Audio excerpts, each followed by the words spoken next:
इसको जहां पढ़ना होगा, मैं आज पूरी मीडिया के सामने बोल रहा हूं, क्या लगेगा 50 लाख 60 लाख 1 करोड़ 2 करोड़ 5 करोड़, मेरी औकात खत्म हो जाएगी तो मैं चंदा लेकर इस बेटी को बड़ा करने की हम कोशिश करेंगे।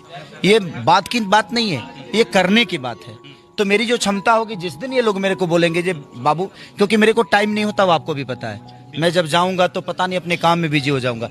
इनको बताना पड़ेगा कि इसका एडमिशन कहाँ हो रहा है, कैसे हो रहा है, इसको रखना कहाँ है, पढ़ाना कहाँ है। यूं तो लाखों लोग आएंगे भोजपुरी में और जाएंगे, लेकिन मेरा ये दावा है आपसे कि उनमें से कोई एक भी दोबारा खेसारी लाल यादव नहीं बन पाएगा। जी हाँ, खेसारी लाल यादव बनने के लिए आपके पास जो दिल है वो बहुत बड़ा होना चाहिए। आपके पास इतना बड़ा दिल होना चाहिए कि आप अपनी पूरी संपत्ति को एक लड़की के लिए दान करने को राजी हो जाएं। जी हाँ, अभी आप अपनी स्क्रीन पर जो वीडियो देख रहे हैं वो है खेसारी लाल यादव, जो कि उनके गाँव की एक बेटी ने टॉप किया था।